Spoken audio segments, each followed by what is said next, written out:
O vídeo que você clicou já vai começar, mas antes, deixe seu like, compartilhe e se inscreva no canal. TV Flórida, a sua TV brasileira nos Estados Unidos. André Marcílio, então vamos lá para a sua análise jurídica sobre essa possível antecipação desse julgamento de Jair Bolsonaro, que é o resultado de julgamento mais manjado do mundo, né? A gente só está na dúvida de qual vai ser a efetiva punição que será aplicada ao Bolsonaro. Qual será o requinte de crueldade aplicada a essa punição, né? Ô Serrão, se você quiser que eu faça de fato uma análise jurídica sobre a antecipação desse julgamento, eu fico aqui em silêncio e tá feito. Não tem nenhuma análise jurídica para ser. É verdade, né? É como Machado de Assis, né? Há coisas que melhor se dizem calando, né? A gente pode fazer aquele diálogo famoso de reticências também que o Machado de Assis promove, salvo, se não estou muito enganado, no Dom Casmurro, não é? E que as reticências acabam dizendo, eu acho que aqui é isso, não tem análise jurídica a ser feita, é tudo político. Veja, é claro que quer-se com isso dar um recado de que, olha, a nossa corte, ela não sentiu nada. O STF ele está absolutamente absoluto, empoderado, soberano, né? Agora, se tivesse mesmo, não estaria antecipando, porque veja só do que se trata, né? Quando você é a mesma coisa do gesto. Esse gesto de ontem do Moraes, que aliás está todo mundo falando e tal, mas o Moraes, vamos lembrar que está dando um dedo do meio para a gente há 6 anos dentro desse país. Toda decisão dele é um dedo do meio.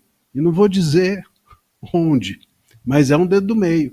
Então, as decisões do ministro Moraes são o gesto mais obsceno que nós temos nessa nação há 6 anos. Esses são os grandes gestos obscenos que ele tem promovido aqui no Brasil. Lembrando que obsceno, né, a etimologia de obsceno é fora de cena. Né? Aquilo que é obsceno é aquilo que não está na cena. E é exatamente isso que tem acontecido. São decisões ilegais que estão fora da cena constitucional, fora da cena do direito, fora da cena da legalidade. É disso que se trata.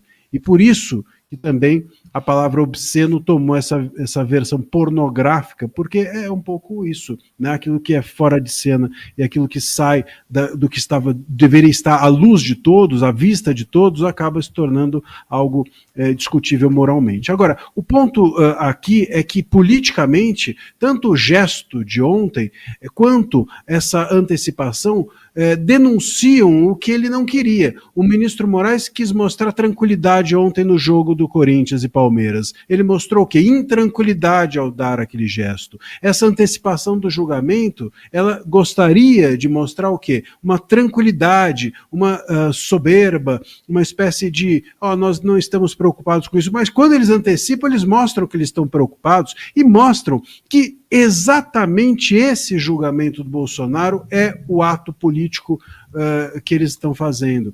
Porque, veja, eu não pego um réu, eu não pego a vida de um réu que pode ser condenado a 40 anos de prisão e brinco com ela. Eu não brinco com a vida de um réu dizendo, é isso que fizeram com a gente? Então vou antecipar o julgamento.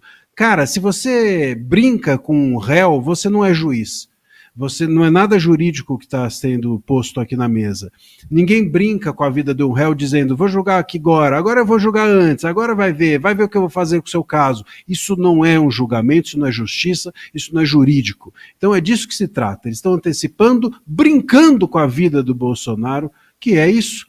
Se ele vai ou não ser julgado, dessa ou daquela forma, antes ou depois, brincando com a vida do Bolsonaro para mostrar força, acabam, no fim, mostrando fraqueza, assim como o Moraes, ao tentar mostrar tranquilidade, mostrou só obscenidade ontem. Cláudio Franco, dá uma exibida de novo naquela imagem de ontem no estádio do Corinthians, a imagem do ministro Alexandre de Moraes, porque eu queria que o André Marcílio também analisasse essa imagem, porque no artigo 39 da Lei 1079 de 1950, que trata do impeachment, aplicável aos ministros do Supremo. Está lá. São crimes de responsabilidade dos ministros do Supremo Tribunal Federal no item 5. proceder de modo incompatível com a honra, dignidade e decoro de suas funções. Esse gesto não representaria uma quebra de decoro? Ou você fazer isso para a torcida do Corinthians pode porque você é corintiano? Bom, como eu sou palmeirense, eu tenho a vontade de dizer que pode, mas não pode, né? Não pode, não deve e não é correto fazer.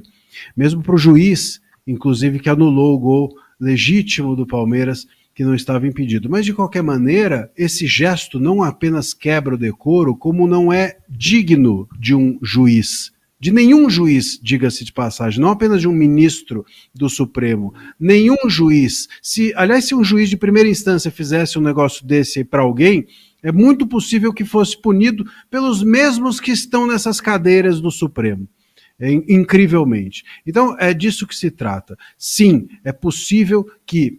Olha só, um gesto obsceno em público, ele, em primeiro lugar, é um ilícito penal. Então, o ministro poderia, inclusive, ser enquadrado pelo Ministério Público para responder nesses termos. Mas, mais que isso, pela lei de impeachment, no seu artigo 39, como você bem citou, Serrão, está lá enquadrado que quebra de decoro e ato indigno da sua função são crimes de responsabilidade que podem resultar no impeachment. É mais uma das razões, vamos deixar bem claro, não é a única e nem a mais importante. Nesse mesmo artigo 39, há também a previsão de que ministro do STF que julga um caso sendo suspeito, ou seja, recaindo suspeição sobre ele, também comete crime de responsabilidade. E se o ministro Moraes não é suspeito para julgar esse caso do golpe, que a PGR diz que havia um plano para matá-lo, imagina se você...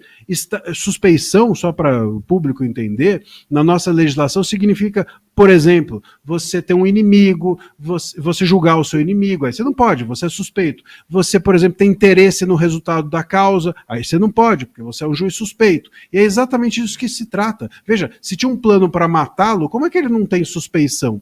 Pô, imagina só se você tem ou não interesse no resultado de um processo que julga pessoas que supostamente queriam te matar. Quer dizer, isso é um absurdo. É óbvio que há suspeição, uma completa, ou há suspeição porque queriam matá-lo, ou não há suspeição e não é verdade que queriam matá-lo. Não dá para ter as duas coisas. E isso é um caso de suspeição muito grave e que ele, julgando o processo, também é outra das razões do 39 da lei de impeachment que incidem em crime de responsabilidade que resultam na possibilidade de impeachmá-lo. Ou seja, o ministro Moraes, ele gabarita o artigo 39 que trata da possibilidade de impeachmar ministro. Ele gabarita, é bingo, de cabo a rabo, ele cumpre ali os requisitos para ser impeachmentado. Se você chegou até aqui, é um bom sinal. Para assistir os vídeos completos, acesse nosso site ou baixe nosso aplicativo totalmente grátis.